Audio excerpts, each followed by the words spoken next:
Good evening.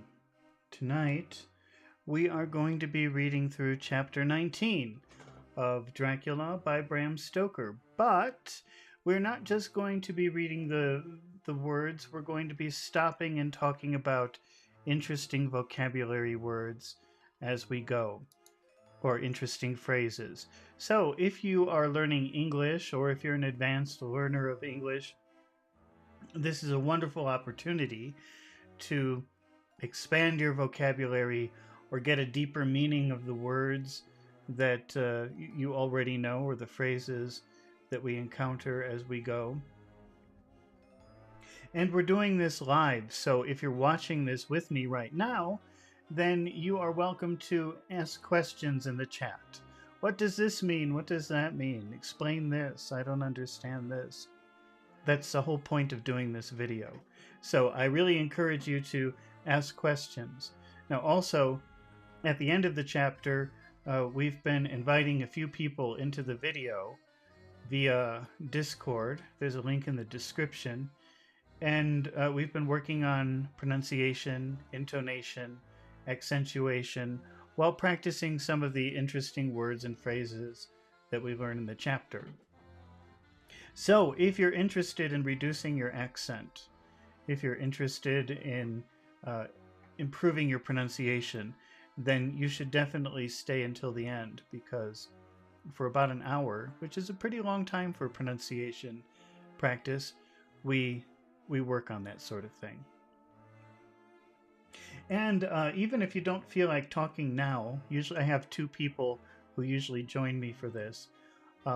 I would encourage you to use the Discord link in my description and join my Discord server, because once I get enough people, I would like to do something where we, maybe for 10 or 15 minutes we rotate, and we can work with a lot of different people with pronunciation and accent reduction. So head on over to my Discord and join up. All right, let's get started with chapter 19 of Dracula. Chapter 19, Jonathan Harker's Journal, 1st of October, 5 a.m. I went with the party to the search with an easy mind, for I think I never saw Mina so absolutely strong and well. I'm so glad that she consented to hold back and let us men do the work. Somehow, it was a dread to me that she was in this fearful business at all. But now that her work is done, now that it is due to her energy and brains and foresight. Foresight means having the ability to see into the future. For means in the front, and sight means seeing, so that means seeing into the front, seeing into the future. The brains and foresight that the whole story is put together in such a way that every point tells. She may well feel that her part is finished, and that she can henceforth leave the rest to us. We were, I think, all a little upset by the scene with Mr. Renfield when we came away from his room, and we were silent till we got back to the study. Then Mr. Morris said to Dr. Seward, "Say, Jack, if that man wasn't attempting a bluff means lying. He's about the sanest lunatic I ever saw.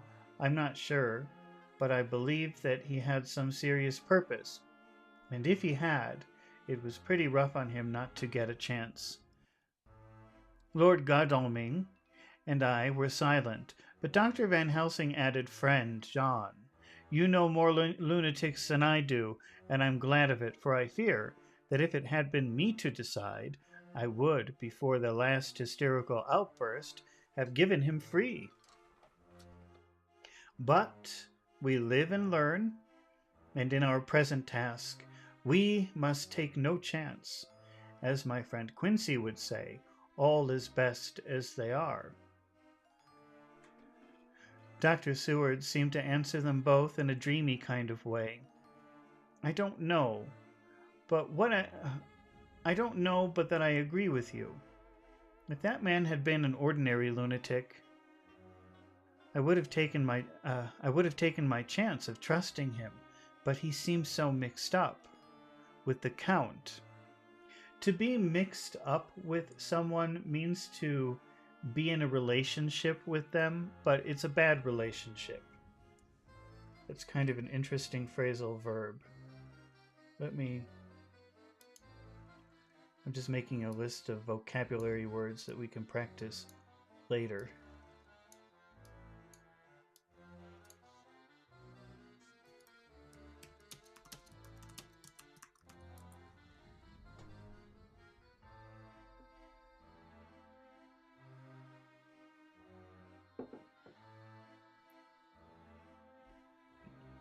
So when it says he seems so mixed up with the Count, that means he seems to have some kind of relationship, some kind of unhealthy relationship with the Count. In an indexy kind of way that I'm afraid of doing anything wrong by helping his fads. A fad is like a temporary thing that you're fascinated with. I can't forget how he prayed with almost equal fervor for a cat, and then tried to tear my throat out with his teeth. Besides, he called the Count Lord and Master, and he may want to get out to help him in some diabolical way. We've seen that word diabolical, which is related to the same word as devil. So diabolical means evil. It sort of means in a devil sort of way.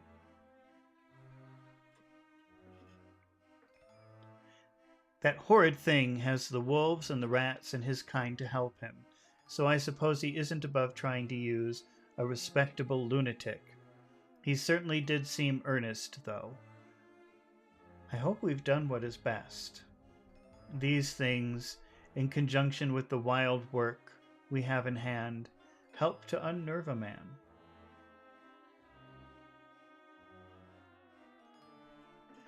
The professor stepped over, and laying his hand on his shoulder, said in his grave, kindly way, "Friend John, have no fear.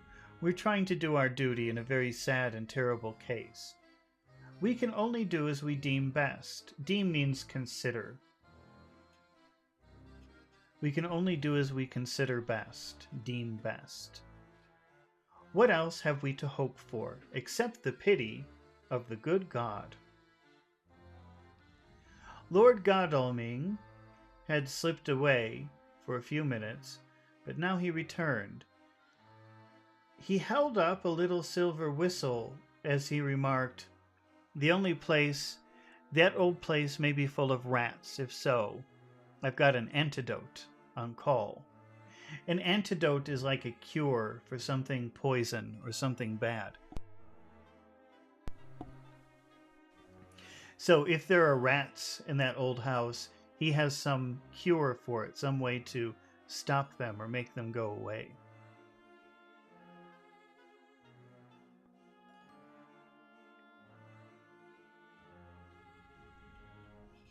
Having passed the wall, we looked our way to the house, taking care to keep in the shadows of the trees on the lawn when the moonlight shone out.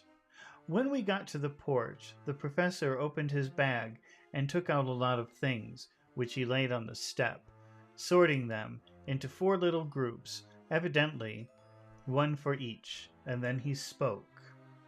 "My friends, we are going into terrible danger. We need arms of many kinds. Our enemy is not merely spiritual. Remember that he has the strength of 20 men, and that, though our necks or our windpipes are of the common kind and therefore breakable or crushable, his are not amenable to mere strength." So he's saying we can easily be hurt, but he cannot be easily hurt. "A stronger man or a body of men more strong in all than him, can at certain times hold him, but they cannot hurt him, as we can be hurt by him. We must, therefore, guard ourselves from his touch. Keep this near your heart. As he spoke, he lifted a little silver crucifix and held it out to me. I, being nearest to him, put these flowers around your neck. Here, he handed to me a wreath of withered garlic blossoms. For other enemies more mundane, this revolver and this knife, and for aid in all, these so small electric lamps. If you can fasten your breast, and for all, and above all, at the last, this, which we must not desecrate needless. This was a portion of sacred wafer, which he put in an envelope and handed to me. Each of the others was simply equipped. Now, he said, friend John, where are the skeleton keys? A skeleton key is a special key that can open any lock. If so that we can open the door, we need not break the house by window, as before at Miss Lucy's. Dr. Seward tried 1 or 2 skeleton keys, his mechanical dexterity as a surgeon standing him in good stead. Presently he got one to suit. After a little playback and forward, the bolt yielded, and with rusty clang shot back. We pressed on the door. The rusty hinges creaked. Creaking is it's that sound. So when they opened the door, it creaked. And it slowly opened. It was startlingly like the image conveyed to me in Dr. Seward's diary of the opening of Miss Westenra's tomb. I fancy that the same idea seemed to strike the others, for with one accord they shrank back. So shrinking back, shrink means to become small, and shrinking back means to do this.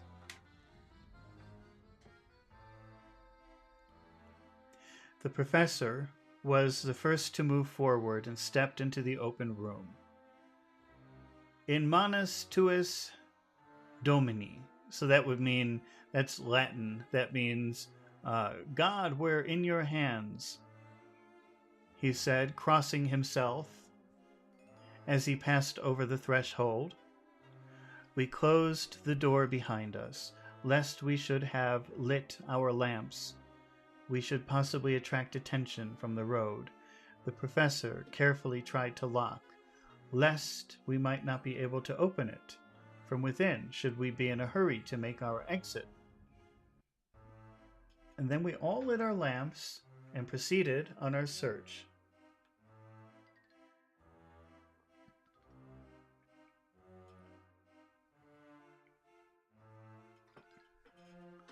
The light from the tiny lamps fell in all sorts of odd forms as the rays crossed each other, or the opacity of our bodies threw great shadows. I could not for my life get away from the feeling that there was someone else amongst us. I suppose it was the recollection so powerfully brought home to me by the grim surroundings of that terrible experience in Transylvania. I think the feeling was common to all of us, for I noticed that the others kept looking over their shoulders at every sound and every new shadow, just as I felt myself doing. The whole place was thick with dust. The floor was seemingly inches deep, except where there were recent footsteps in which, on holding down my lamp, I could see marks of hobnails where the dust was cracked. The walls were fluffy and heavy with dust. In the corners were masses of spider webs, whereupon the dust had gathered till they looked like old, tattered rags, as the weight had torn them partly down. On a table in the hall was a great bunch of keys, with a time-yellowed label on each. They had been used several times, for on the table were several similar rents in the blanket of dust, similar to that exposed when the professor lifted them. He turned to me and said, "You know this place, Jonathan. You've copied maps of it. You know it at least more than we do. Which is the way to the chapel?" The chapel is like a very small church. I had an idea of its direction, though on my former visit I had not been able to get admission to it. So I led the way, and after a few wrong turnings found myself opposite a low, arched oaken door ribbed with iron bands. "This is the spot," said the professor as he turned his lamp on a small map of the house, copied from the file of my original correspondence regarding the purchase. With a little trouble, we found the key on the bunch and opened the door. We were prepared for some unpleasantness, for as we were opening the door, a faint, malodorous air seemed to exhale through the gaps. We've talked about words starting with mal many times. Mal means bad or evil, something like that. And odor means smell. So malodorous means horrible smell, evil smell, rotten smell. For as we were opening the door, a faint, malodorous air seemed to exhale through the gaps. So when they opened the door, there was a horrible, disgusting smell coming out. None of the others had met the Count at all at close quarters, and when I had seen him, he was either in the fasting stage of his existence in his rooms, or when he was bloated with fresh blood, in a ruined building open to the air. But here the place was small and close, and the long disuse had made the air stagnant and foul. Stagnant means that something doesn't move. That's bad if you have stagnant air in a room, because that means that there's no new air, no fresh air coming in, and no old air leaving. Stagnant things are usually not good. So, stagnant water, that's very unhealthy. It can have a lot of bad things in it. That's water that never moves. It just sits there. But this is stagnant air.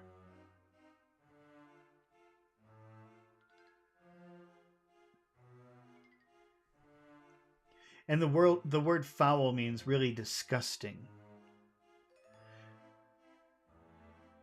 Here the place was small and close, and the long disuse had made the air stagnant and foul, so that the air had been there for a very long time, never escaping and nothing going in to replace it, and it had a disgusting smell.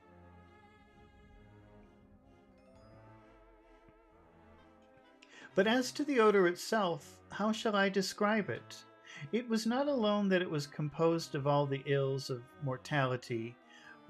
Being mortal means dying, so it wasn't that the room smelled like death, like mortality. And with the pungent, acrid smell of blood, pungent, when you talk about a pungent smell, that's a very strong smell. But it seemed to me as though corruption had become itself corrupt.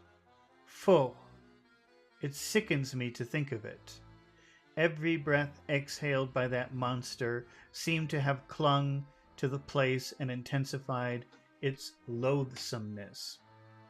Clinging means holding on to something very tight. Cling, clung, clung. And loathsome is something that we've talked about many times before. Well, we've also talked about cling before many times. But loathsome means something that you hate very much. Very, very strong hate. So it sickens me to think every breath exhaled by that monster seemed to have cling, like hold on very tight to the place and intensified this strong feeling of hate that I'm experiencing. Under ordinary circumstances, such a stench would have brought our enterprise to an end. So he's saying normally a stench is a very strong, bad smell. So he's saying normally, in a normal situation, such a horrible smell would have made us leave. But they're on a very special mission.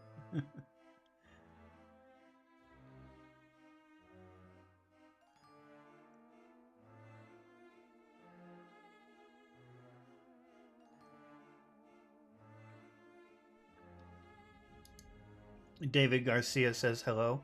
Hello, David. How are you doing tonight?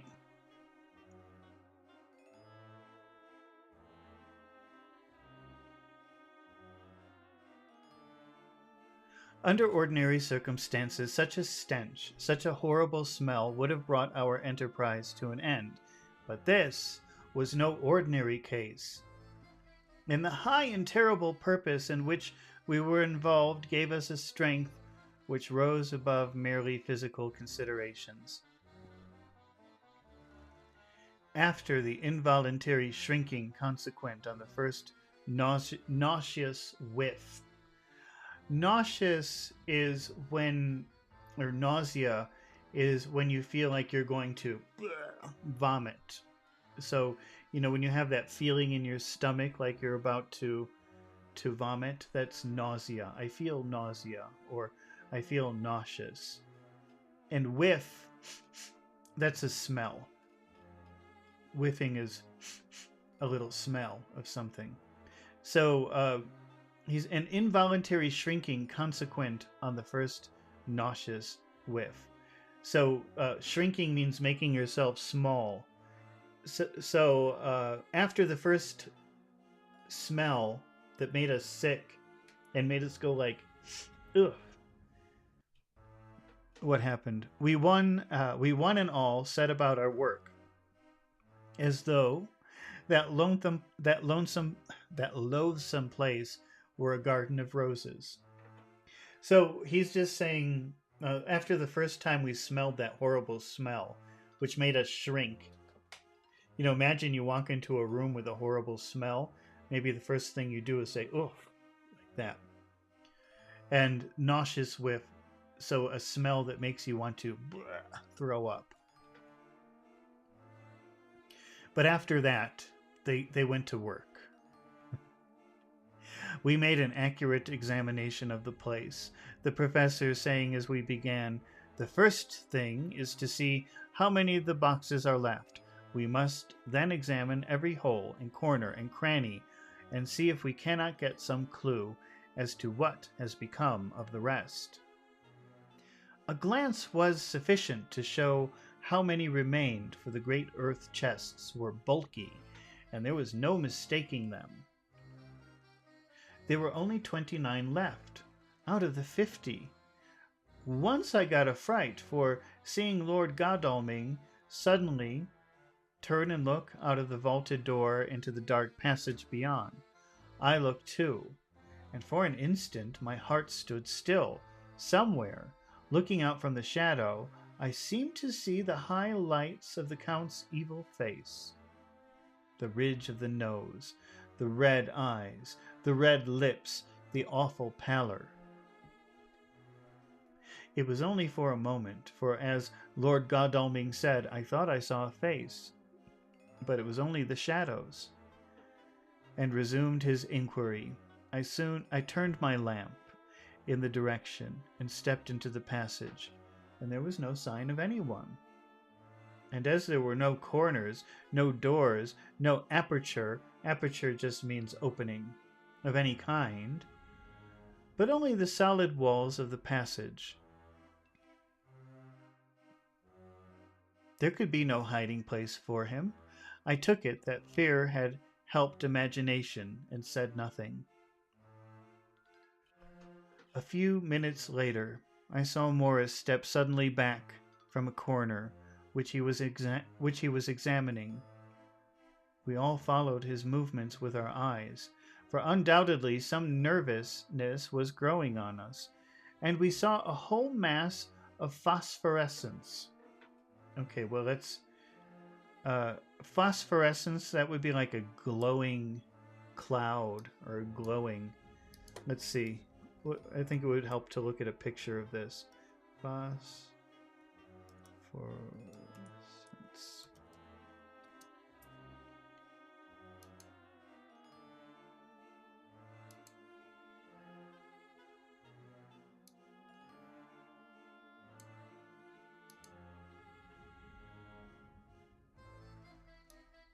Let's just take a look at this. It just means like glowing. These are phosphorescent. So for a moment they saw some phosphorescence. They saw some kind of weird thing that was giving a weak sort of light, giving light from within.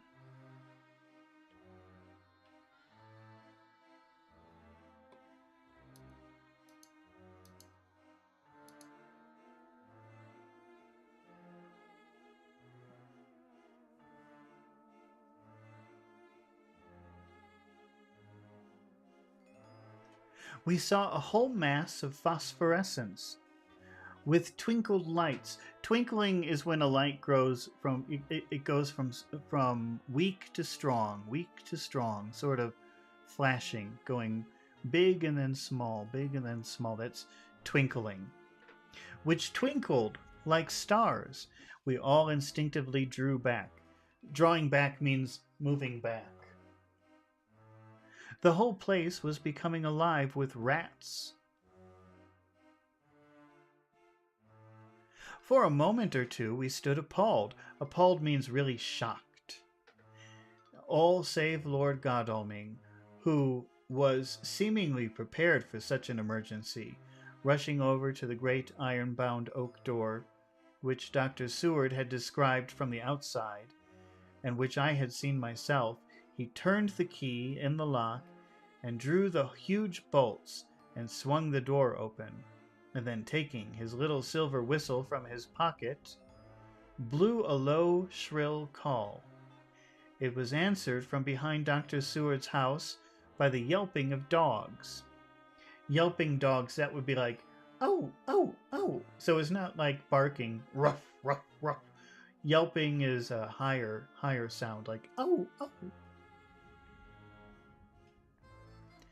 And after about a minute, 3 terriers came dashing around the corner. Dashing means running. Around the corner of the house. Unconsciously. We had all moved towards the door, and as we moved, I noticed that the dust had been much disturbed. The boxes which had been taken out had been brought this way. But even in the minute that had elapsed, the number of rats had vastly increased. They seemed to swarm over the place all at once, till the lamplight, shining on their moving dark bodies and glittering baleful eyes, made the place look like a bank of earth set with fireflies. The dogs dashed on. So here again we have that word on, which means continued. It doesn't mean on like on top of. Dash means run, and on means continue. So the dogs continued running.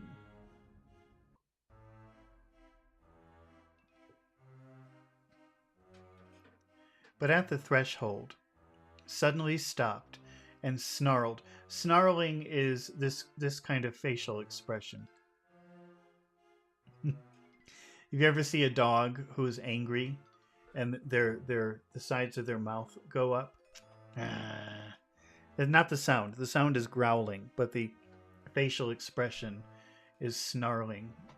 Well, I was looking at the camera when I was doing that, and that wasn't a very good snarl. So I guess I better show you a picture of a snarl. Although you probably could picture it if you just imagine an angry dog.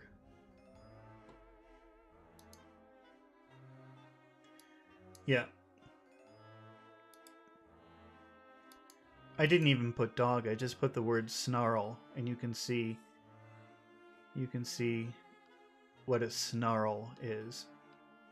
It's a very threatening sort of look.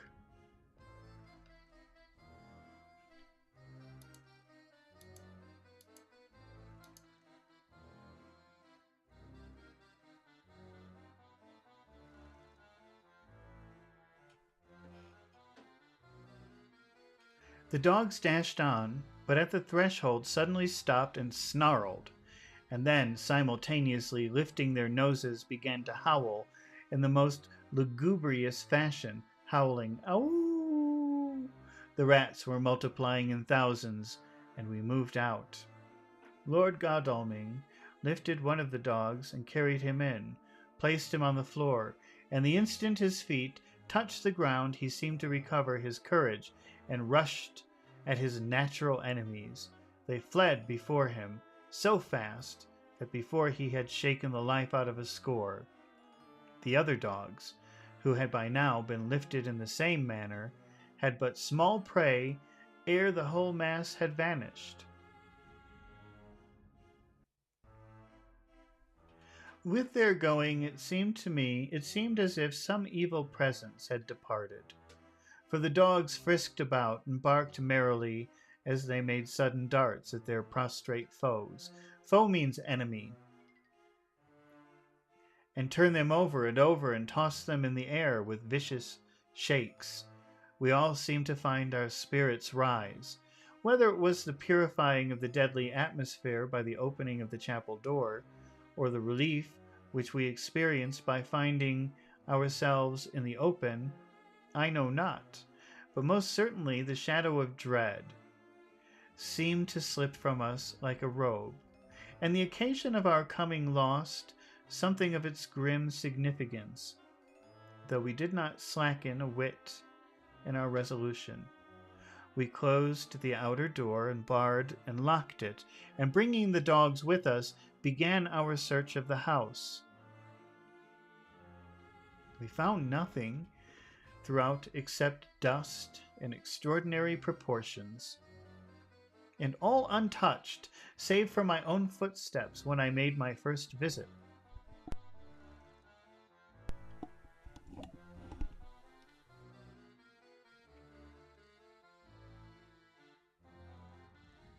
Never once did the dogs exhibit any symptoms of uneasiness, and even when we returned to the chapel, they frisked about as though they had been rabbit hunting in a summer wood. The morning was quickening. In the east, when we emerged from the front, Dr. Van Helsing had taken the key of the hall door from the bunch and locked the door in orthodox fashion, putting the key into his pocket when he had done. "So far," he said, "our night has been eminently successful. No harm has come to us, such as I feared might be, and yet we have ascertained how many boxes are missing." That verb to ascertain means to get information, to obtain information.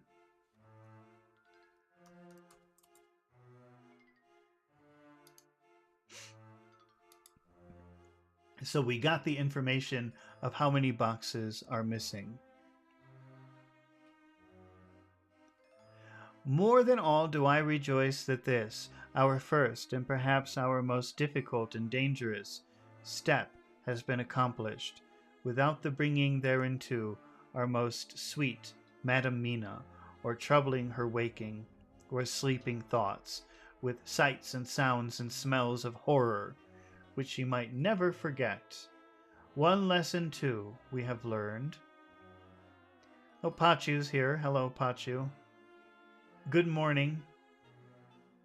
You're up pretty early.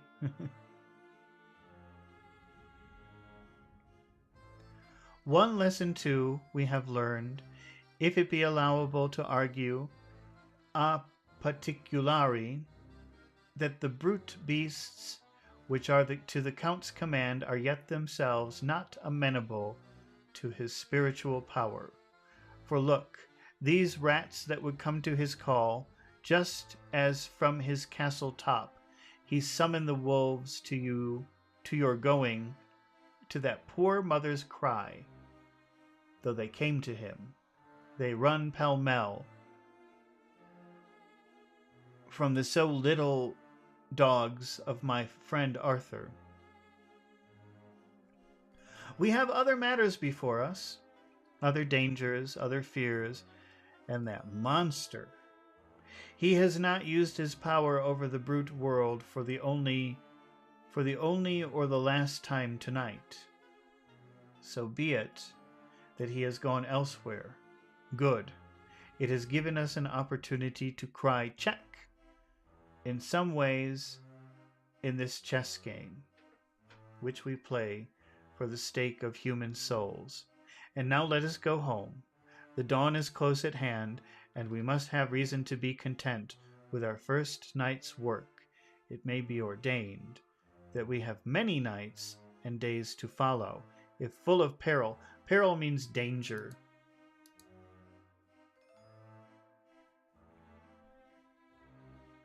But we must go on, for no danger shall we from no danger shall we shrink. The house was silent when we got back, save for some poor creature who was screaming away in one of the distant wards, and a low moaning sound. Moaning is, oh, that's moaning. And a low moaning sound from Renfield's room. The poor wretch was doubtless torturing himself after the manner of the insane, with needless thoughts of pain. I came tiptoe into our room and found Mina asleep, breathing so softly that I had put my ear down to hear it. She looks paler than usual. I hope the meeting tonight has not upset her. Uh-oh. She looks pale. That's not a good sign. and she's breathing very softly.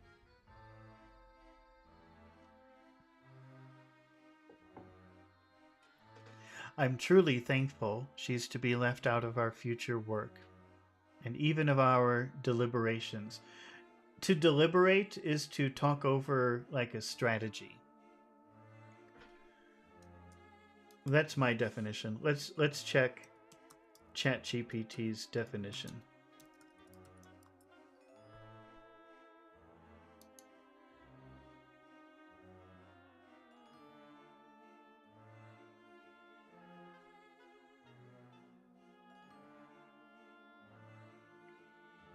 Think about something carefully, especially before making a decision or taking an action. Yeah, so I think that's pretty close.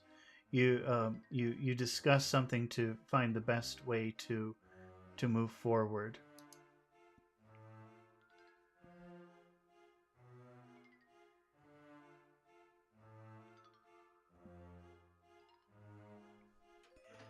It's too great a strain for a woman to bear. I think not. I did not think so at first, but I know better now. Therefore, I'm glad that it is settled. There may be things which would frighten her to hear, and yet to conceal them for her might be worse than to tell her if once she suspected that there was any concealment. Henceforth, our work is to be a sealed book to her, till at least such time as we can tell her that all is finished, and the earth free from a monster of the nether world. I dare say it will be difficult to begin to keep silence after such confidence as ours, but I must be resolute, and tomorrow I shall keep dark over tonight's doings, and shall refuse to speak of anything that has happened. I rest on the sofa, so as not to disturb her. 1st of October late. I suppose it was natural that we should have all overslept ourselves. To oversleep, that means to sleep beyond your usual time. So if you normally wake up at 7 o'clock in the morning, but today you woke up at 8 o'clock in the morning, you overslept. If you normally wake up at 7 and you wake up at 8 and then you're late for work, you might say, sorry, I'm late. I overslept. That means I slept past my normal time.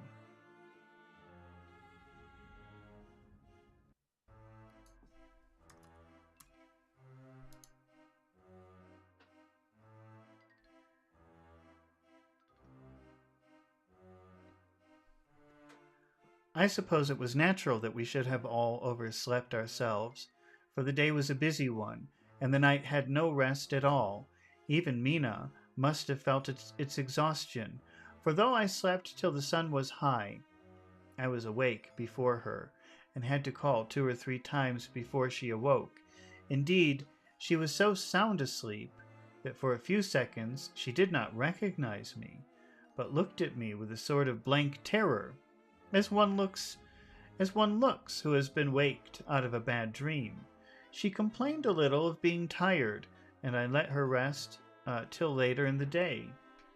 We now know of 21 boxes having been removed, and if it be that several were taken in any of these removals, we may be able to trace them all. Such will, of course, immensely simplify our labor, and the sooner the matter is attended to, the better. I shall look up Thomas Snelling today. Dr. Seward's Diary, 1st of October. It was towards noon when I was awakened by the professor walking into my room. He was more jolly and cheerful than usual, and it is quite evident that last night's work had helped to take some of the brooding weight off of his mind.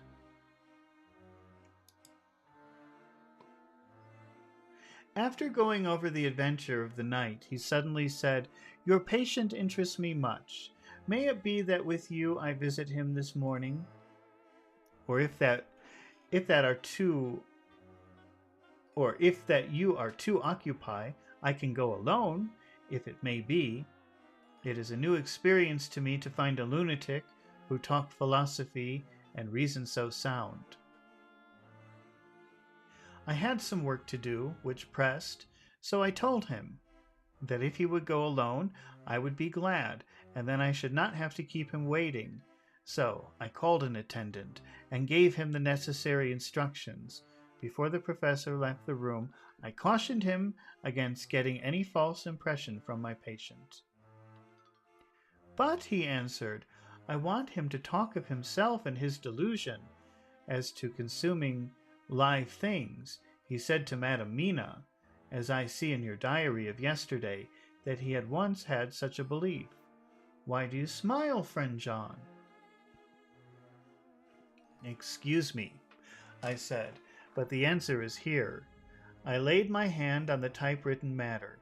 When our sane and learned lunatic made that very statement of how he used to consume life, his mouth was actually nauseous with flies and spiders, which he had eaten just before Mrs. Harker entered the room.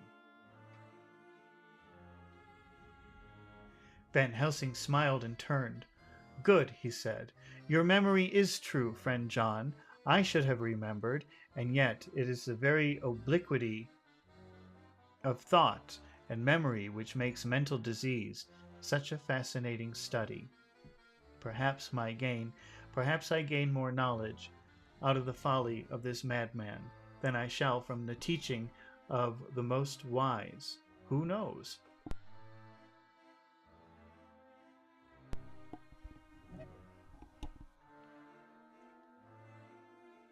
I went on with my work, and before long was through that in hand.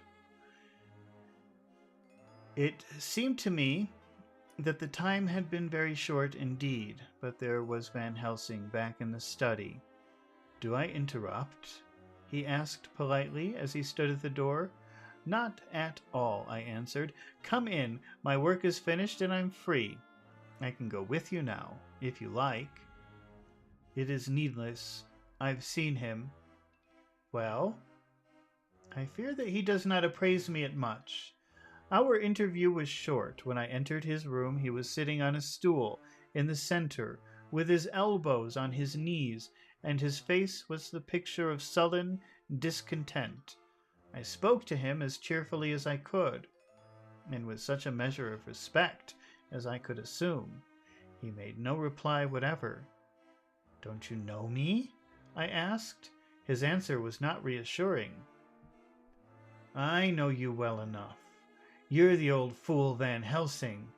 I wish you would take yourself and your idiotic brain theories somewhere else. Damn all thick-headed Dutchmen.'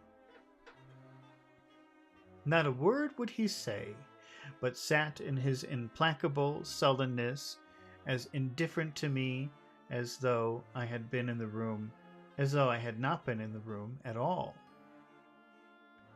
Thus departed for this time my chance of much learning from this so clever lunatic.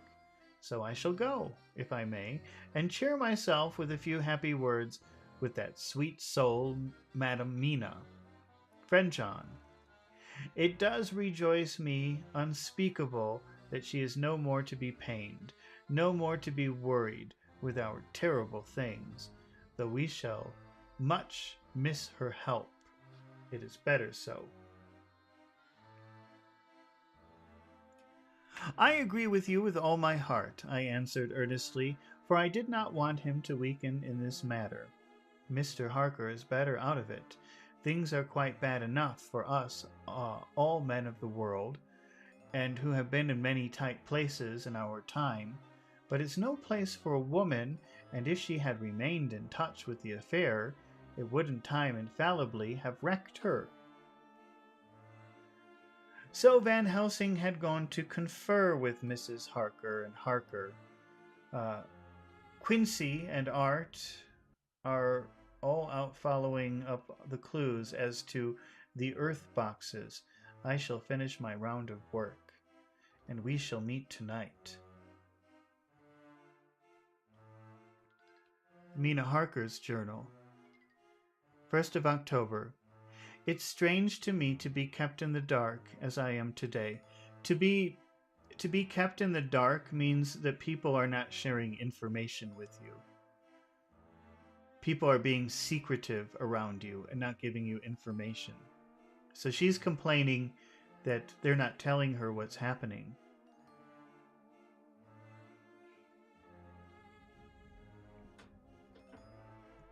It's strange to me to be kept in the dark, as I am today after Jonathan's full confidence for so many years, to see him manifestly avoid certain matters, and those the most vital of all.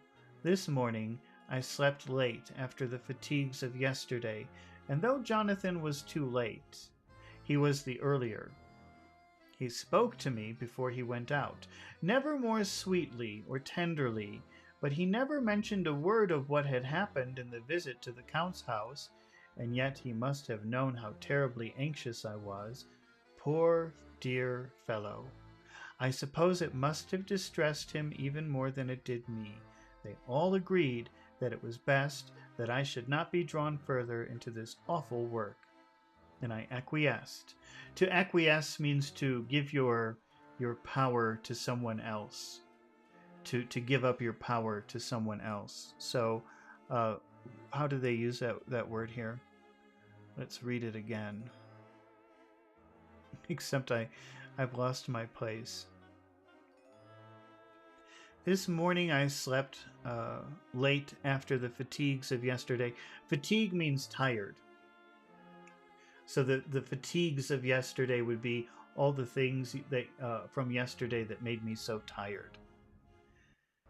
And though Jonathan was late too, he was the earlier, and he spoke to me before he went out, never more sweetly or tenderly, but he never mentioned a word of what happened in the visit to the Count's house. And yet he must have known how terribly anxious I was. Poor dear fellow! I suppose it must have distressed him, even more than it did me. They all agreed that it was best that I should not be drawn further into this awful work. And I acquiesced. So she's giving her power to her husband.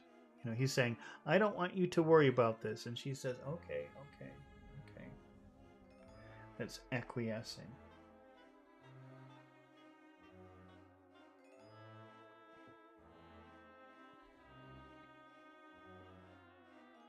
But to think that he keeps anything from me, and now I'm crying like a silly fool, when I know it comes from my husband's great love, and from the good wishes of the other strong men. That has done me good. Well, some day Jonathan will tell me all, and lest it should ever be that he should think for a moment that I kept anything from him, I still keep my journal as usual. Then, if he has feared of my trust, I shall show it to him, with every thought of my heart put down for his dear eyes to read. I feel strangely sad and low-spirited today. I suppose it is the reaction from the terrible excitement.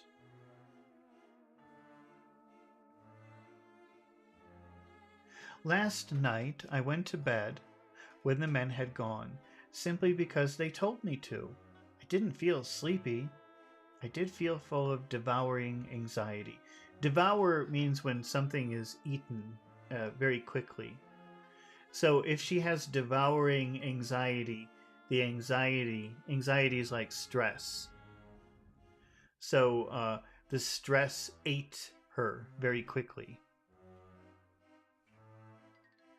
I kept thinking over everything that has been ever since Jonathan came to see me in London. And it all seems like a horrible tragedy, with fate pressing on relentlessly to some destined end. Everything that one does seems, no matter how right it may be, to bring on the very thing which is most to be deplored. To deplore something means to really hate something or dislike something, not like something very much.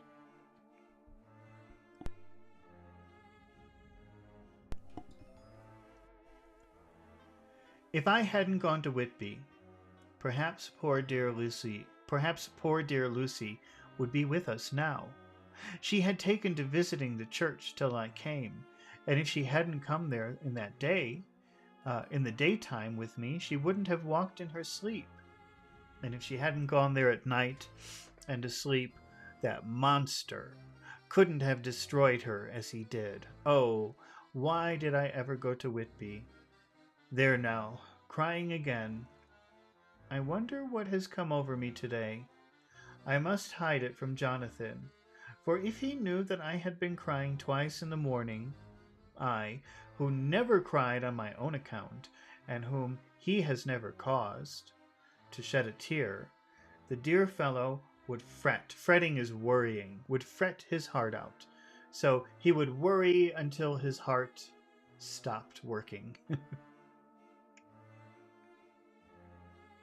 Fret his heart out. I shall put a bold face on, and if I do feel weeping is crying. If I do feel like crying a lot, if I do feel weepy, he shall never see it. I suppose it's just one of the lessons that we poor women have to learn. I can't quite remember how I fell asleep last night. I remember hearing the sudden barking of the dogs and a lot of queer sounds. Queer means strange. Like praying on a very tumultuous scale from Mr. Renfield's room, which is somewhere under this. And then there was silence over everything. Silence so profound. Profound means deep. Silence so profound that it startled me. Startle means scare or shock. And I got up to look out the window. All was dark and silent, the black shadows thrown by the moonlight, seeming full of a silent mystery of their own. Not a thing seemed to be stirring. Stirring means moving. So she looked out of the window. It was very black, and she couldn't hear or see anything moving, stirring. But all to be grim and fixed as death or fate, so that a thin streak of white mist that crept with almost imperceptible slowness across the grass towards the house seemed to have a sentience and a vitality of its own. So what she did see was a cloud of mist moving across the field. And she says it seemed almost sentient. Sentient means it seemed like it could think. It seemed like it had consciousness, like it had the ability to think. And she used another word, and vitality. We've talked about that word vital before. Vita is a Latin word which means life. So if something is vital, that means it's important to life. And if something has vitality, that means it has a lot of life inside of it. So this mist, this cloud of mist that's moving across the field very slowly, she has a very strange feeling about it. It seems like it's having thoughts. It seems like it's full of life. Uh-oh. This is not a good sign for poor Mina.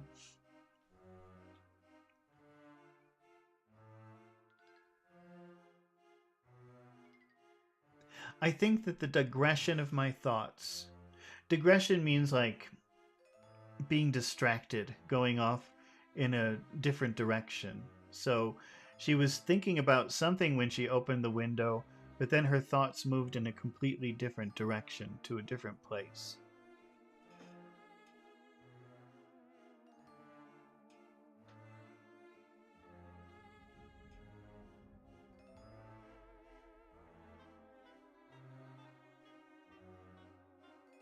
I'm just looking for my place. I lost my place. I think that the digression of my thoughts must have done me good. For when I got back to bed, I found a lethargy creeping over me. I lay a while, but could not quite sleep. So I got out and looked up out the window, and the mist was spreading, and was now close up to the house, so that I could see it lying thick against the wall, as though it were stealing up the window. The poor man was more loud than ever, and though I could not distinguish a word he said, I could in some way recognize in his tones some passionate entreaty on his part. An entreaty is like begging, like, please, please. So she couldn't understand what he was saying, Renfield, who was down below her, but she could tell from the tones that he was begging someone, please, please. Then there was the sound of a struggle. A struggle is a fight. And I knew that the attendants were dealing with him. I was so frightened that I crept into bed and pulled the clothes over my head, putting my fingers to my ears. I was not then a bit sleepy. At least so I thought. But I must have fallen asleep, for except dreams, I do not remember anything until the morning, when Jonathan woke me. I think it took me an effort and a little time to realize where I was, and that it was Jonathan who was bending over me. My dream was very peculiar, and was almost typical of the way that waking nights become merged in or continued in dreams. I thought that I was asleep and waiting for Jonathan to come back. I was very anxious about him, and I was powerless to act. My feet and my hands and my brain were weighted. So weighted, that means they were very heavy. That her feet and her hands and her brains were so heavy that she couldn't move them. So that nothing could proceed at the usual pace, and so I slept uneasily and thought. And then it began to dawn upon me. So we've talked about that phrasal verb, to dawn upon you. That means dawn is like the sun going up. That's the dawn. That's the sunrise. But when something dawns on you, that's the sun going up in your head. It's when you suddenly understand or realize something. Oh, it dawned on me.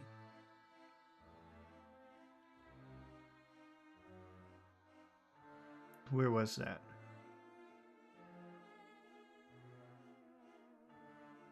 Then it began to dawn upon me that the air was heavy and dank and cold. I put back the clothes from my face and found to my surprise that all was dim around. The gas light which I had left lit for Jonathan, but turned down, came only like a tiny red spark through the fog, which had evidently grown thicker and poured into the room. And then it occurred to me that I had shut the window before I had come to bed. I would have got out to make certain on that point, but some leaden lethargy seemed to chain my limbs, and even my will. Lethargy means like weakness and tiredness. I don't like my definition. I'm going to consult ChatGPT for that definition. Lethargy.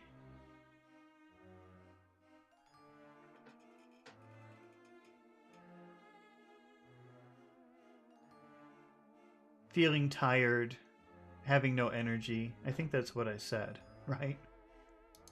Well, it's good to better safe than sorry. That's what they say.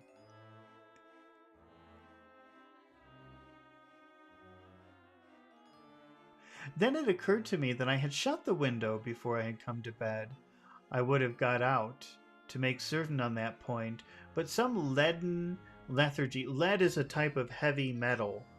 So in English, you use the word lead a lot to talk about something heavy. So some very heavy tiredness, some very heavy lack of energy seemed to chain my limbs. Limbs are like your arms and your legs. And even my will, I lay still and endured. That was all. Endure means to tolerate. I closed my eyes, but I could still see through my eyelids. It is wonderful what tricks our dreams play on us, and how conveniently we can imagine. The mist grew thicker and thicker, and I could see now how it came in, for I could see it like smoke, or with white energy of boiling water pouring in, not through the window, but through the joinings of the door. It got thicker and thicker, till it seemed as if it became concentrated into a sort of pillar of cloud in the room. Sirkan says, this chapter makes me lethargic. Oh, you feel weighted down and tired? I read your comment earlier, and it's funny because there's an interesting book that I was thinking about reading, and you even made me look for it to see if I could still find it. I can't remember the name of it. I was thinking about reading it on this channel, but then I thought, oh, probably nobody would be interested in this. But I guess you would be. It's I can't remember it. I'll have to look at the title again and mention it next time. Maybe I will read that, but I mean, that is more, I don't know. I have to think about it. Okay, it got thicker and thicker till it seemed as if it became concentrated into a sort of pillar of cloud in the room, through the top of which I could see the light of gas shining like a red eye. Things began to whirl through my brain. Whirling is this movement. So all of her thoughts, or her brain was in this sort of mode.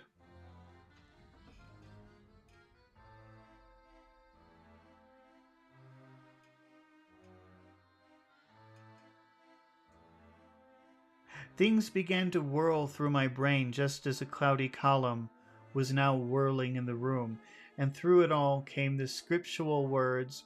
Again, script. Script means writing. But when you see scripture or scriptural, that specifically almost always refers to the Bible. So, Bible just means book. So literally that the Bible is the book. And script just means writing, but scripture or the scripture or scriptural, that almost always refers to something written in the Bible. So it all came, the scriptural words, a pillar of cloud by day and a fire by night.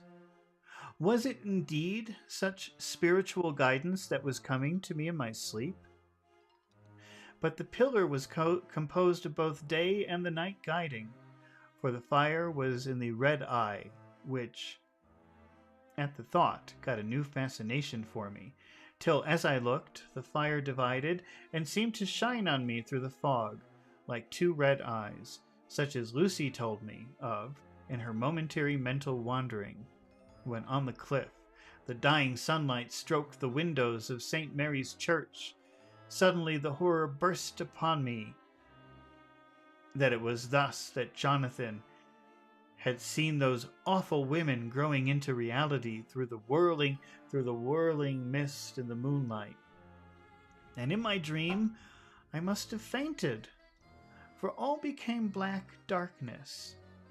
The last conscious effort which imagination made was to show me the livid white face bending over me out of the mist.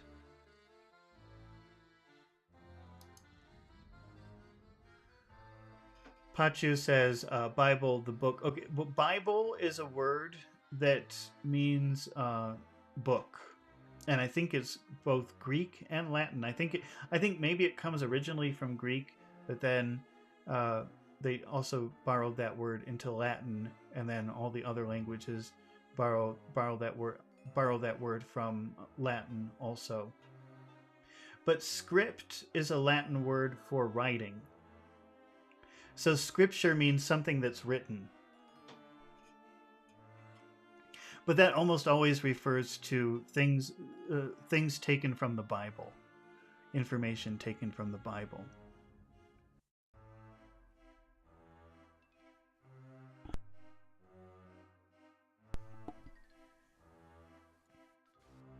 I must be careful of such dreams, for they would unseat one's reason if there were too much of them. I would get Dr. Van Helsing or Dr. Seward to prescribe something for me which would make me sleep. Only that I fear to alarm them. Such a dream, at the present time, would become woven into their fears for me. Tonight, I shall strive hard to sleep naturally. If I do not, I shall tomorrow night get them to give me a dose of chloral that cannot hurt me for once, and will give me a good night's sleep. Last night tired me more than if I had not slept at all.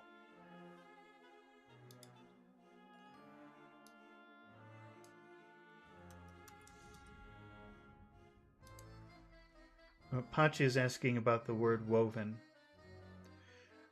That's the past participle of the verb to weave. Weave is W-E-A-V-E. Weave, wove, woven. And let me show you what weaving is.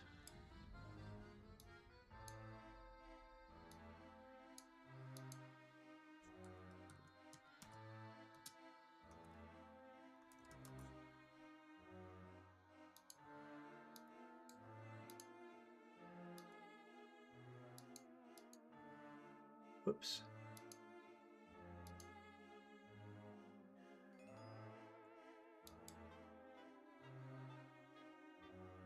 Sirkan says weft and warp. I'm not sure what that is.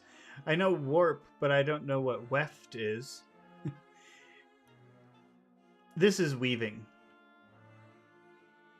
But also, I mean, the thing that I'm kind of surprised it doesn't show here. Oh, this is what I was thinking. This is what I think of when I think of the word weave. So if you're making a basket or something, that process of combining things to make an object is weaving. So here it's being used in a sort of abstract way. Let's see.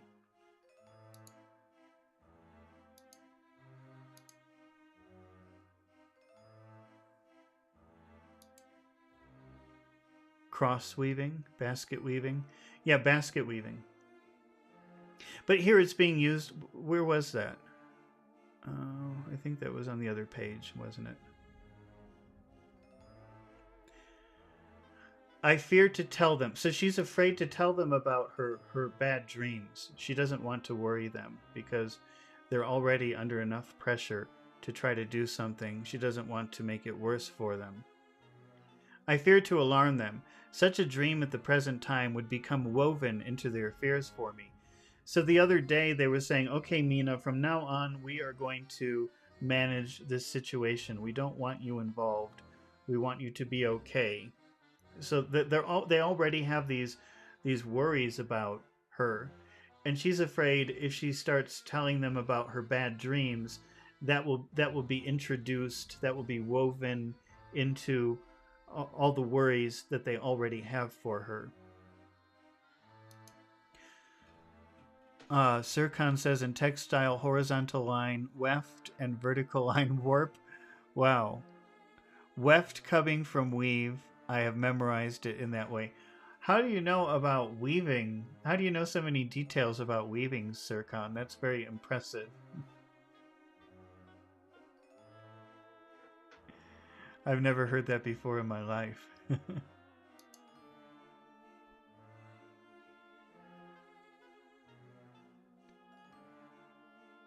All right, this is the last paragraph. So, Pachu, do you want to practice tonight? Are you up? Are you ready for practice? Do you want to do that? Because we're just reading one more paragraph here. 2nd October, 10 p.m. Last night I slept, but did not dream. I must have slept soundly. To sleep soundly means to have a very good sleep, that nothing can disturb you. Nothing wakes you up. So if she says, I slept soundly, that means I had a very good sleep. Sircon says, I love the dictionary. You must, if you could remember something like that. That's very impressive. Do you even know what that is in Turkish? Or do you have more vocabulary in English than you do in Turkish?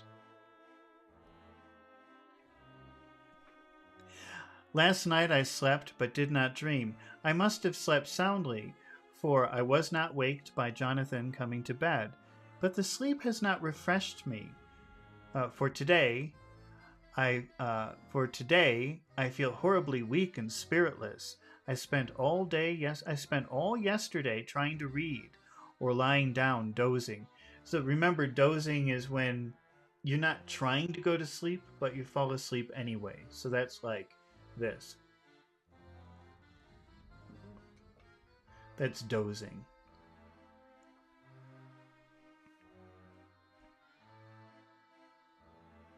In the afternoon, Mr. Renfield asked if he might see me. Poor man. He was very gentle, and when I came away, he kissed my hand and bade God bless me. We've already, we've seen that word bid. Bidding is like making an offer or a request or something like that.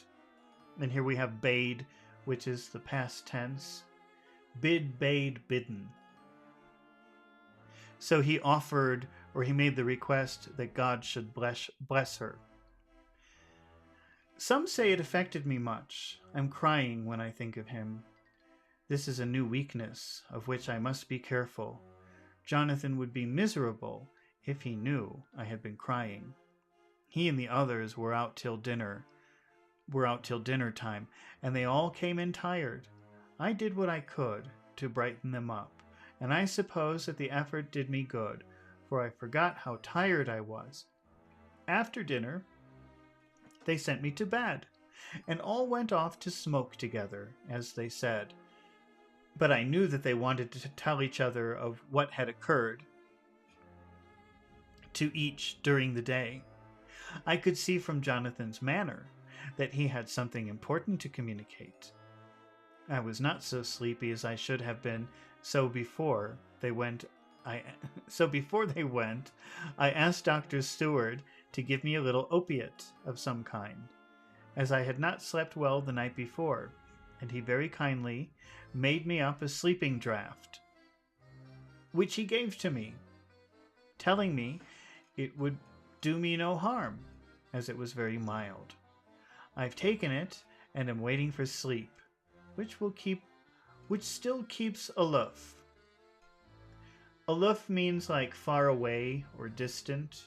So sleep is still far away from her. But I just wanted to check. Aloof.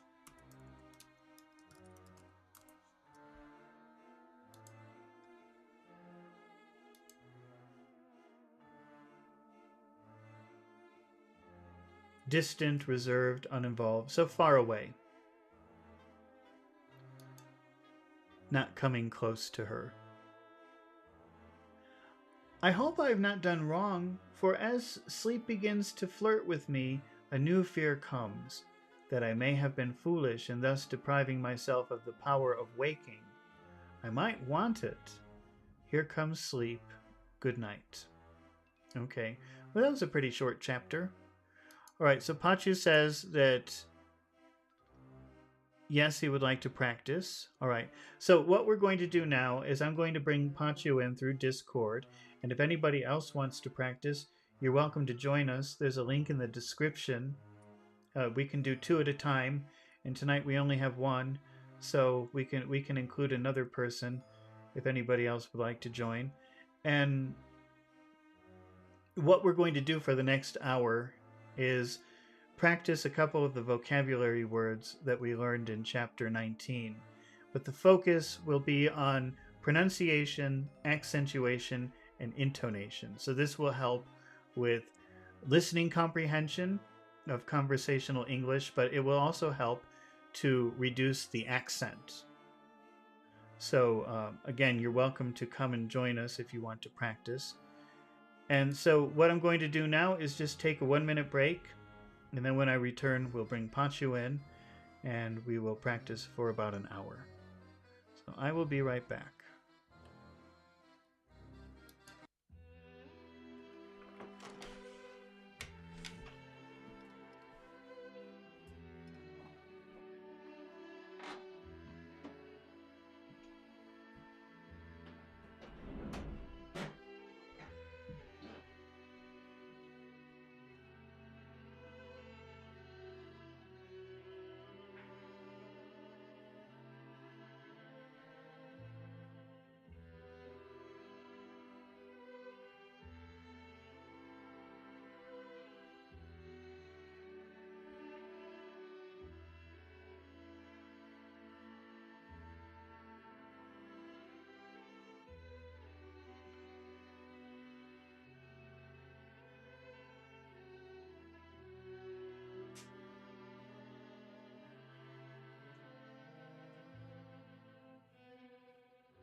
Okay, I'm back. Thank you for waiting.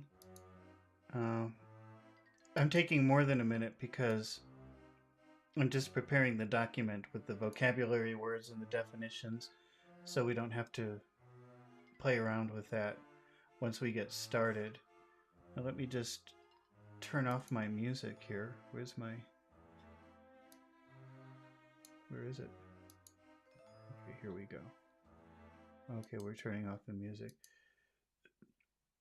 Well, Sirkan, since you're mentioning that book again, now you've got me curious. I can't remember the name, but I have it. I have it in a file here. Let me just find it very quickly. What was the name of that book? It seems like it could be an interesting book, and I guess we could do like writing exercises from it, but not now. I've got too many books I have to finish already. But maybe in the future, maybe in a few months. But what was the name of that book?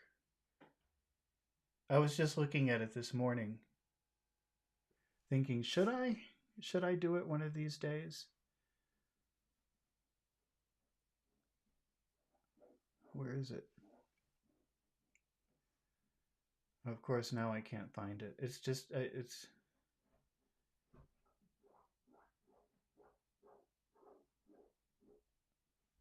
Oh, here it is. Oratorial expression. Let's take a look at it for a minute.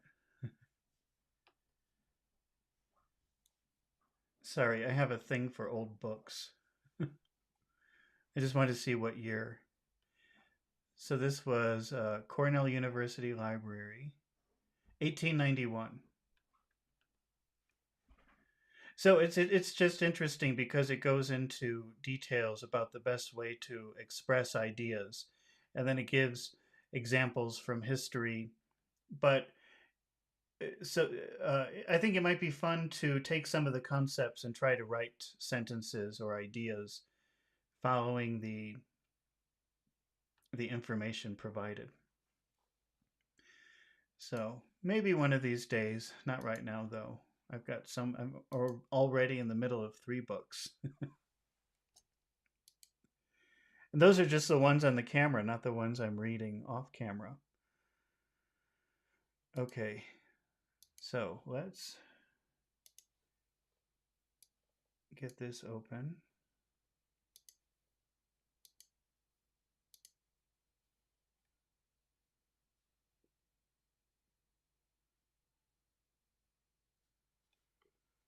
And now we're going to find Pachu. Where is Pachu?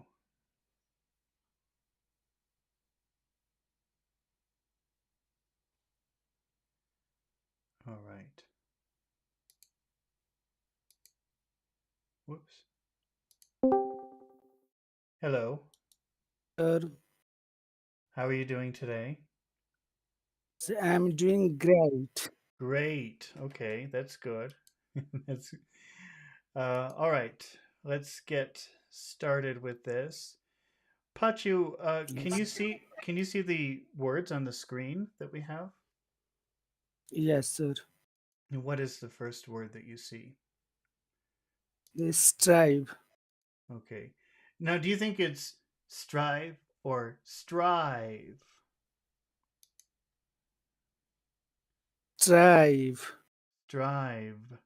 Strive is a long sound. Have you seen that word before? Yes, You have? What does it mean? Strive. strive means uh, very willing to achieve something. I'm sorry, can you repeat that, please? Willing to achieve something. Okay, so willing to achieve something? I think we Yeah, better start by talking about that word achieve for a minute. It makes sense that that would be a difficult word for you to pronounce yes, because you have to do the whistling sound, but you have to do a little trick before you do the whistling sound. So it's a two-step process. The first the first thing that you have to do is pronounce a T. So you say at. Can you say at? act. At. Okay. So after you say at, then you have to do the whistling sound. Okay. So you have to say achieve. achieve, That's good. achieve, That's how it should sound. That's pretty clear if you say it like that. So this is like advanced. You That's the sound you don't like, the whistling sound, but then now we have to combine it with a T. Achieve. achieve, That's good though. achieve. That's very clear. That's very understandable. Okay. So strive is trying very hard to achieve something. Okay. Can you see Yes, the example sentence that I have up on the screen? yes. Can you read it? What does it say? So the team is striving to win the championship this year. Okay. Uh, champion. Can you say ship? But don't forget to whistle. Ship, ship, Whistle. Ship.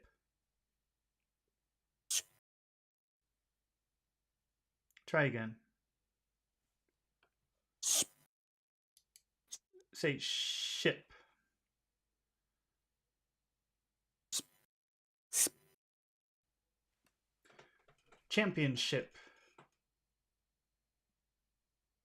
Championship, championship, It's hard for you to do. Ship. Ship. cham- Mm. championship, ship, ship, Okay. ship. All right. So if we have can you say the first three words of that phrase? The team is, the team is Okay. Are there any big sounds in those three words, or are they all small sounds? the t- team. Okay. So because what I'm hearing from you is something like the team is, but that's not very easy to understand in English because team is supposed to be a very big sound. The The team is. team, The the team is. team is, Mm-hmm. the How team is, the that's team is. that's better. That's more how you should do it. Because if you say Yeah. team is, that maybe people will understand you, maybe not. It's not so easy. Say it again. Mm, The team is, The the team team is, the team is. The team is. the team is, the Mhm. team is. How will you combine team and is? The team is, team You is. you can make it one word. That's actually a contraction that you can write, that people will write. It would be the teams. Okay, teams, The teams. teams, Don't forget to make your E very big. The teams. the teams, the teams. How will you say the next three words? Striving, striving, Say the next three words. striving to win. Okay. Striving to win. Striving to win. Do you hear a big small pattern in that? Striving to win Hmm. What are the big sounds? is a striving, O- strive, and win. Okay, that's right. And the rest of it's very small. Striving to win. Striving to win. The team's striving to win. Their teams striving to win. How will you add the word the? Uh, win the, Win. That's win right. the. You're right. The team's striving to win the. The teams striving to win the. Okay. The team's striving to win the. The teams striving to win the. Okay. Now we have this very tricky word. It's pretty big. How many syllables in that word? The champion. championship. 3. I hear 4. Championship. Okay. So the championship. Yeah. If I 4. say that word, tell me how many big sounds do you hear? Championship.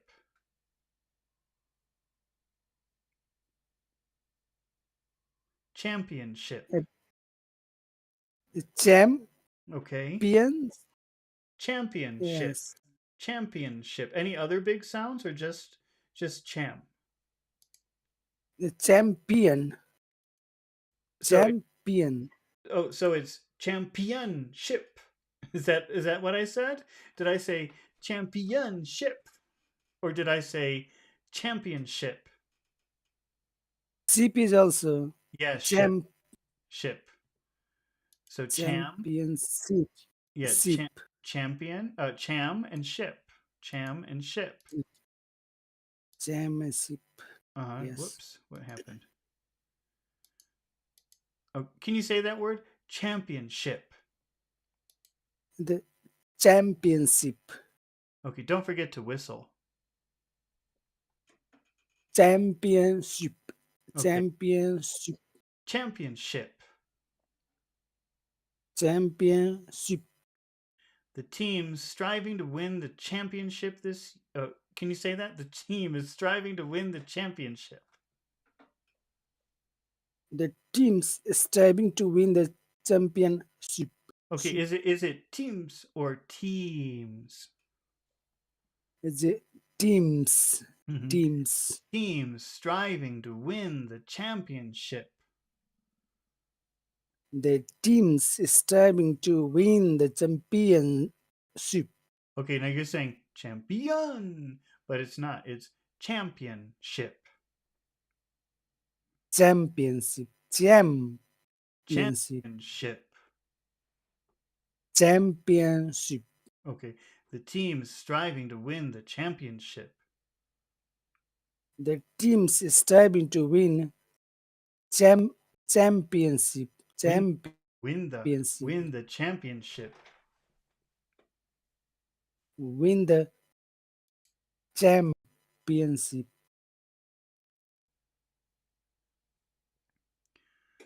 Oh, Sirkan says, will you be doing subscriptions? Um, what I'm trying to do is just try to attract enough people so I can make money with ads. Probably that will never happen. But you could support me by sharing my channel, sending links to other people, or pressing the like button. Those sorts of things are helpful. But right now I don't have anything like that. No subscription or no extra thing. So, but I don't know. Maybe in the future, but I'm not sure about that right now. Okay, the team is striving to win the championship. The teams striving to win the championship. And what are the final two words in our sentence? This year. Okay, now do you think it should sound like this year, or do you think it should be this year? Which word do you think is more important? This year. This? Yes, this year. I think with the word this, you could. I mean, the thing that's difficult about this is you can emphasize any word that you want. But I think, right now we're just thinking about neutral sentences. This Yeah. year. Maybe Okay. maybe it's because the rhythm. It could just be because of the rhythm. Because yeah, I guess this would normally be something you would want to emphasize. I'm going to the hospital this week. This year, the championship this year. Yeah, for some reason, maybe because ship is already strong, it just doesn't sound good here. Yes. Say, Yes. Yes. Yeah. but normally, I think you're right. Normally, it should be this. But let's keep our rhythm. and let's Okay. let's make year big. This year, just to keep the rhythm. This year. Hmm. Okay. This year. The teams striving to win the championship this year. The teams striving to win the championship ship this year. Okay. This year. How many phrases do you think we could divide this sentence into? So the teams striving to win the Okay. champions. Yeah, to win. Okay. So two phrases. Yes. And how would you like to make the first phrase sound? Would you like to make it sound serious, or would you like to make it sound happy or nice or friendly? The happy. Happy? Okay. Yes. What what word do you think is most important in that phrase? Is win. Okay. Now, because how does a phrase normally end? Does it normally end high or low? Is a low. Okay, but we want to make this sound friendly, so we want to use a high tone, right? Yes. Okay, so we have a little problem. We're going to have to start the word high, but then finish low. Win. It's a win. Win. Win. Or, Win. or maybe we could start with striving. Striving to win. I don't know. Yeah. Striving to win. Win. Well, we know we're going to start high because most phrases will start high. The team striving to win. The teams is striving to win. Okay. And how about the next phrase? The championship this year. What do you think should be the most important word in that phrase?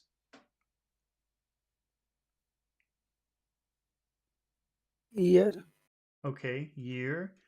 And how do you want this to sound? Do you want this to sound happy and nice and friendly or serious? is friendly. Friendly? Okay. So that means we're going to have to start high on this word and then finish low. Year. Is year. Year. And Year. how should the phrase start? The championship this year. Should it start high or low? High. The, Okay.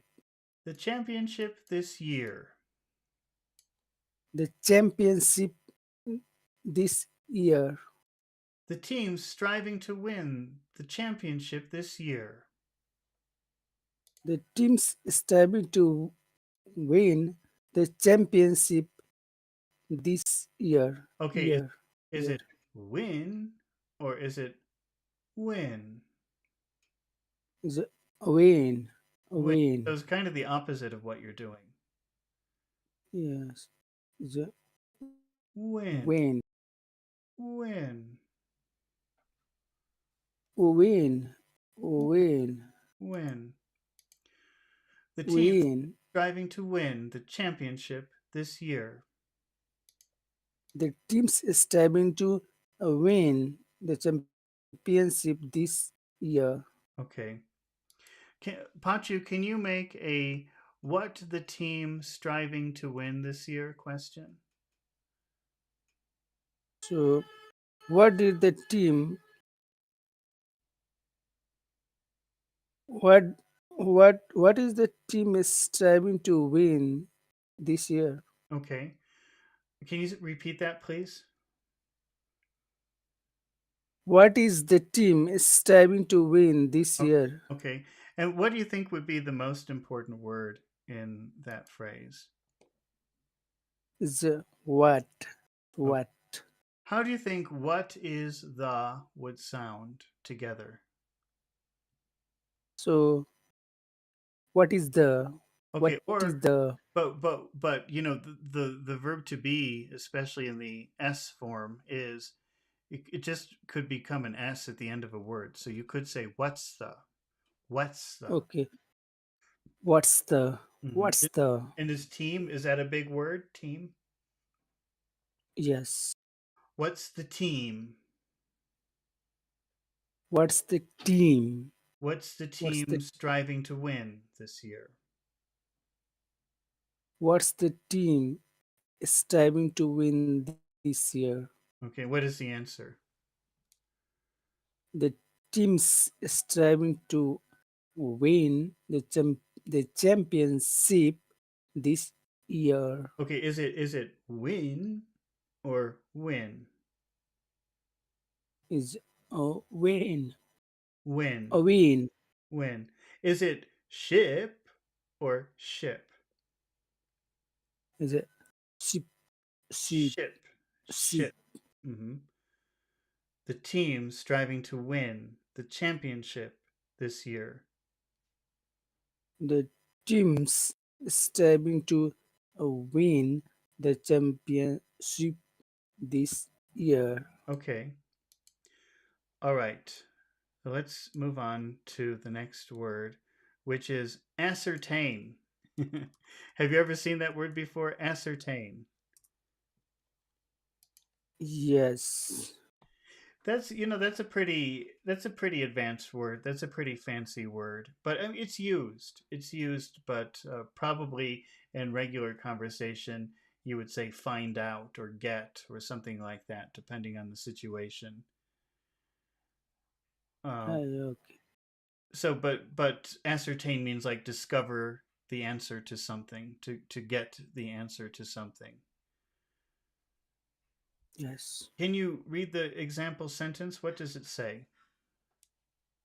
She ascertained the cause of noise in the kitchen. What does that mean? Can you explain to me the meaning of that sentence? So she find out that mm, there is noise which causes in the kitchen. Okay. All right. How will you say the first three words in that sentence? She ascertained the She ascertained the. Ascertained the. What do you think? Where's the big sound in that phrase? Ascertained the. tend Tend or tained? tained. Great. Tained. It's Same sound. is tained. Hmm. She ascertained the. She ascertained. Can you say it again? I think there was a connection problem. She ascertained the She ascertained the. yeah What are the next three words? the cause of the Okay. So cause of the. What is there any big sound in there? yeah is the cause odds. Cause. So we have she ascertained the cause of the.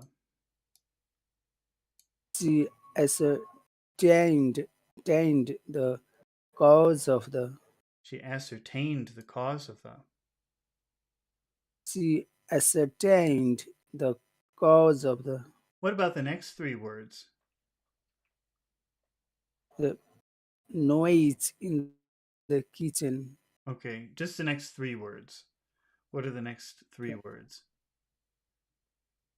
The noise in Uh huh. So are there any big sounds? What is the big sound in that phrase? the noise Noise. noise. Noise. So we're just building our big small, big small, big small rhythm. She ascertained the cause of the noise. She ascertained the cause of the noise. What are the so can you say she ascertained the cause of the noise in the. She ascertained the cause of the noise in the. She ascertained the cause of the noise in the kitchen.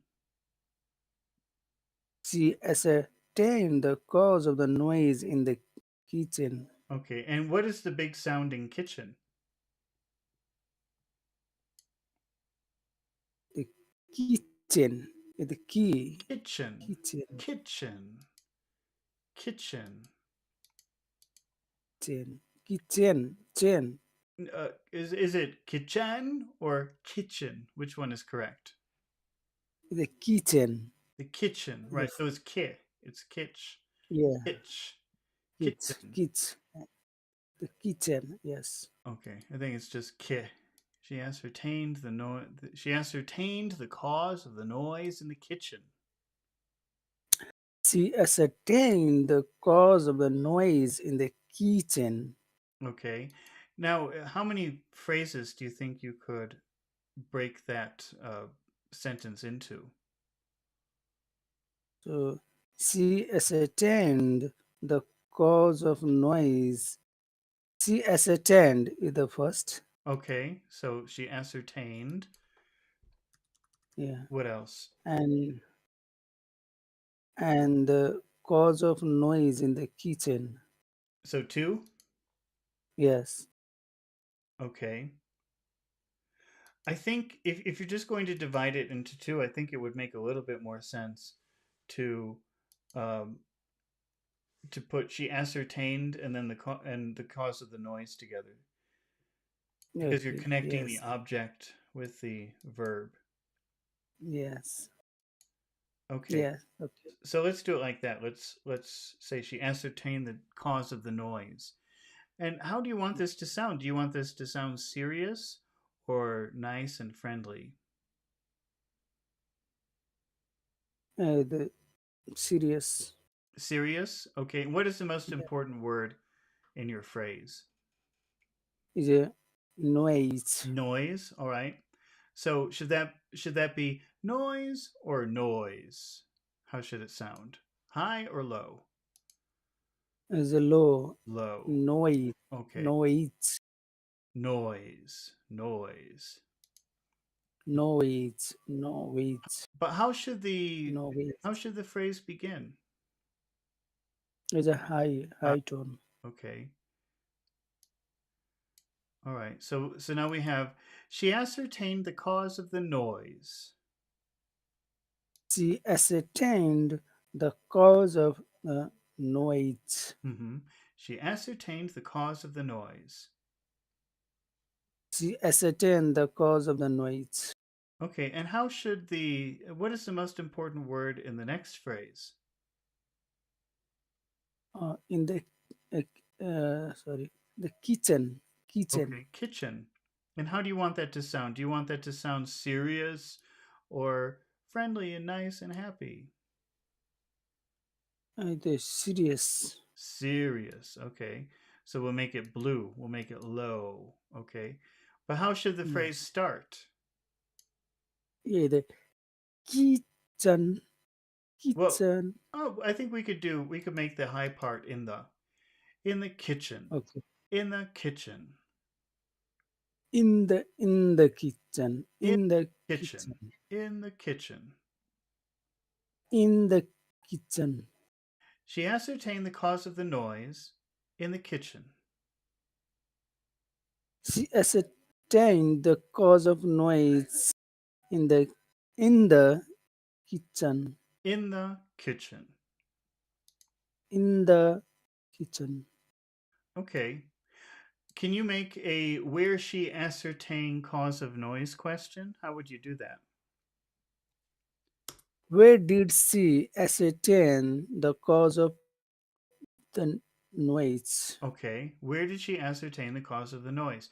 Now, what is the most important word, do you think, in that question? Is where, So, where, where? So, if it's important, you make it a little bit bigger. Where?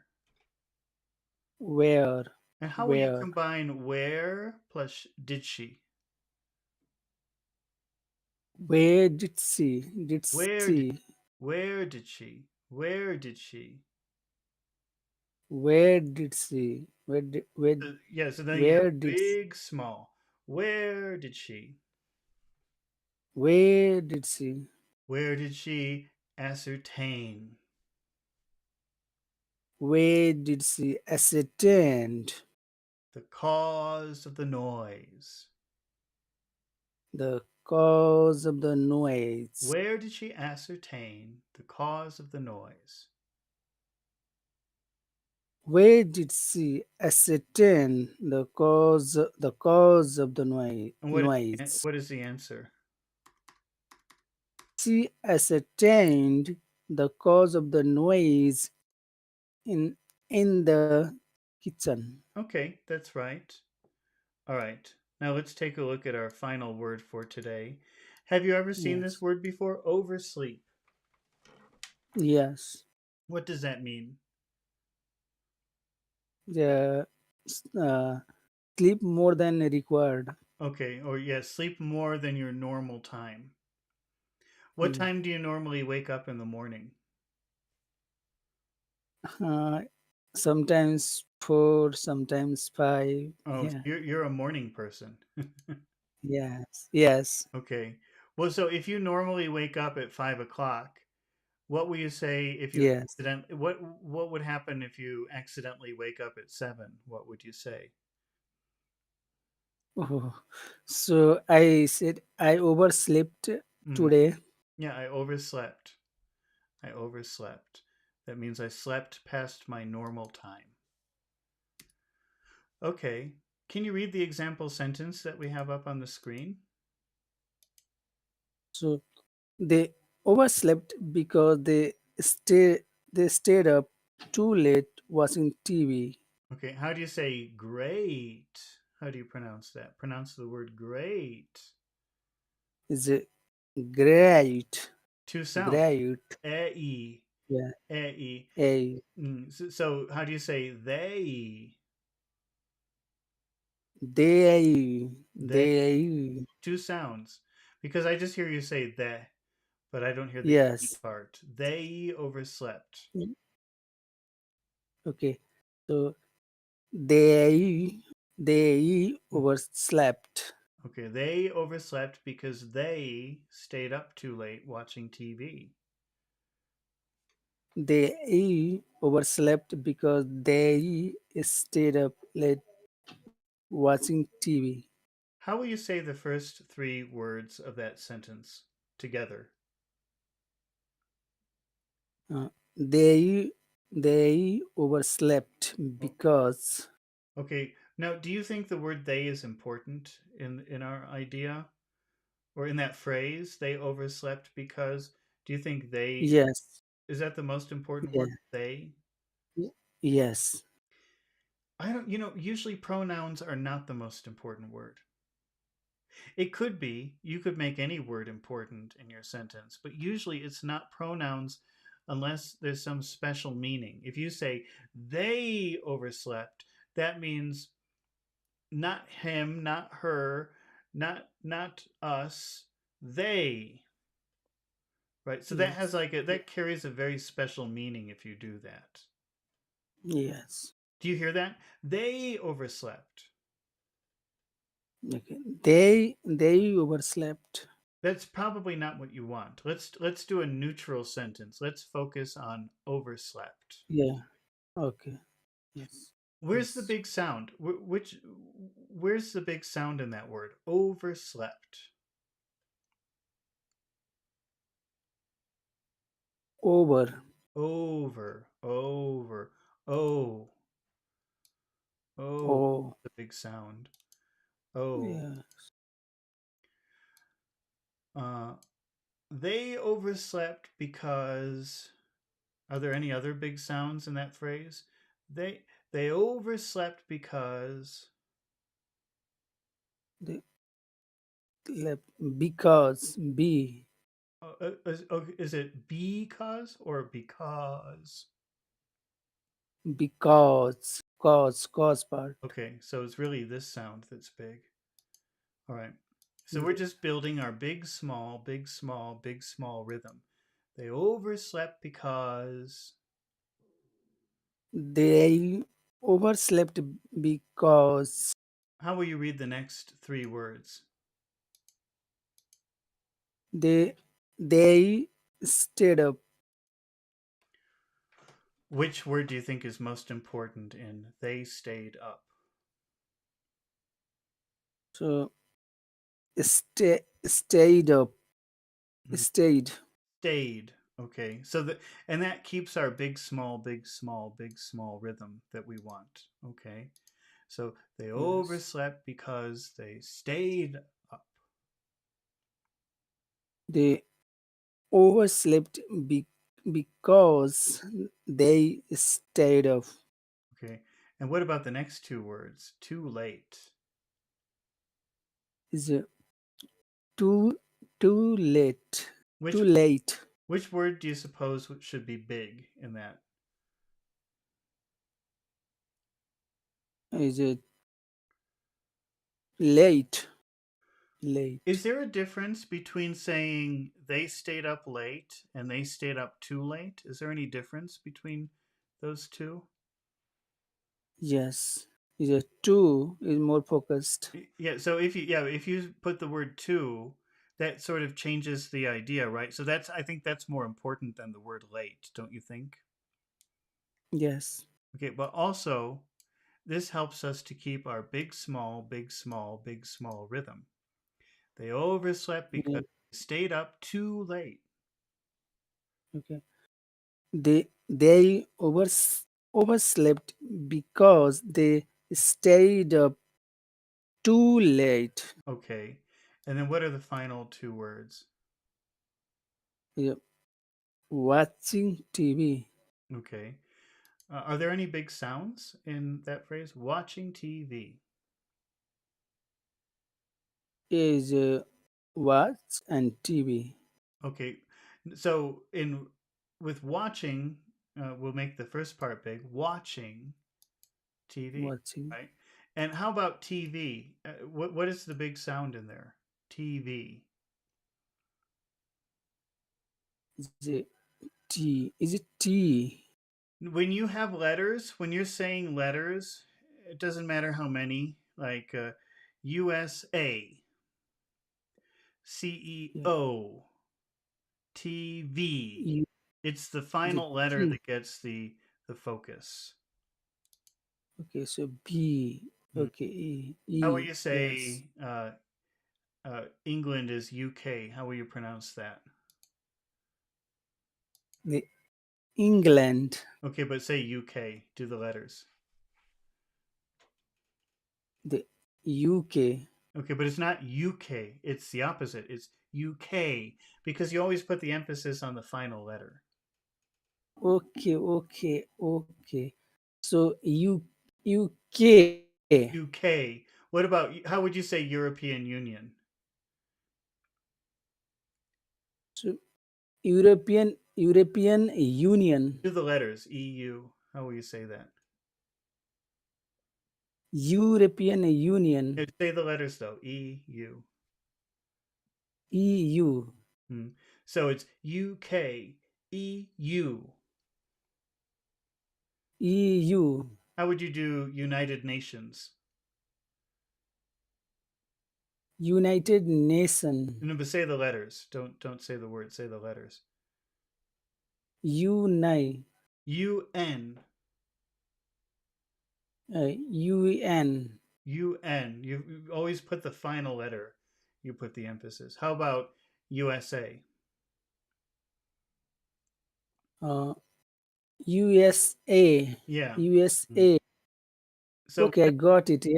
yeah, whenever you have Why those letters, you just always focus on the last letter. are you okay? You okay? Got it. Yeah. UK, EU, UN, USA. Yeah. Okay. USA. Mm. UN. U, UK. UK. UK. Hmm. UK. That's right. Okay. So we Yes. have watching TV. So watching TV. Too late. Too late watching TV. The too late watching TV. Okay, is it lit or late? The late. Late. Late. Yeah, two sounds. A-E. Too late watching TV. The too late, too late watching TV. That was a very good late that you just said.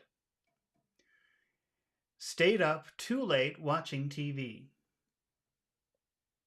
Stayed up too late watching TV. TV. Because they stayed up too late watching TV. Because they stayed up too late watching TV. Okay, is it watching or watching? Either watching, Mhm. watching. They overslept because they stayed up too late watching TV. They overslept because they stayed up too late watching TV. Okay. How many phrases do you think we could divide this sentence into? So they overslept. Yeah, the Okay, first. that's your first phrase. All right. And next part is the because they stayed up too late. Let or late? Late, Mm-hmm. too late. That was a good late that you just said. The late, Mm-hmm. too late Mm-hmm. watching TV. Watching Then V. watching TV.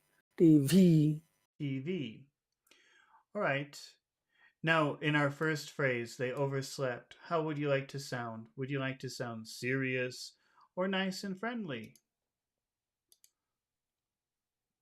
Yeah, the serious. Serious, okay.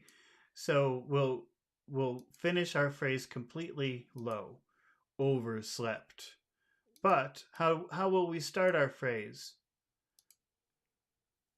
The high tone. Hi. They overslept. They overslept. Okay. How about in the next phrase? That's a pretty long phrase. What do you think is the most important word in that phrase? Is it too? Two. Okay, that's right. And how do you want to sound? Do you want to sound nice and friendly or serious? It is serious. Okay. All right. So uh, we'll finish this phrase by saying too late. But how should we start it? Is a high tone. High. Okay. So we'll make all of this kind of high, but we'll try to start high and move down to too late. So because they stayed up too late. Be- because they stayed up too late. They overslept because they stayed up too late. They overslept because they stayed up too late. Okay. That was a very good late that you just said. If you could always do that, that would be perfect. Yes, I have to think It's hard. before speaking. That's a hard one for you. That's harder than the whistling one. Shh. This one is harder, Yes, but you're getting it. You're changing. Okay. yes, Now, the final phrase, do you want that to sound serious or nice and happy? as a serious. Okay, so again, we'll make this blue to remind ourselves that we want to finish this with no high tones, just low tones. But how should we start it? Is a watch. Watching TV. Watching TV. Watching TV. They overslept because they stayed up too late watching TV. They overslept. They they overslept because they stayed up too late watching TV. Okay, good. All right. Can you make a why they oversleep question? So why did they oversleep? Overslept? Is that right? Why did they overslept? Is that correct? No, No? no. Why did they oversleep? That's right. Why did they oversleep? Now, what is your most important word in that question? Is why? Why? Uh, that's right. So it's you make it bigger. Why? Why? Why? How would you add did they to your question? Why? Why did they? Why did they? Why did they? Why did they? Yeah, so why is very big because it's an important word, but did they? Who cares about those? We'll just make it very small. Why did they? Yeah. Why did they? Uh-huh. Why did they? Why did they oversleep? Why did they oversleep? They or they? Why did they Mm-hmm. overslept? Sorry.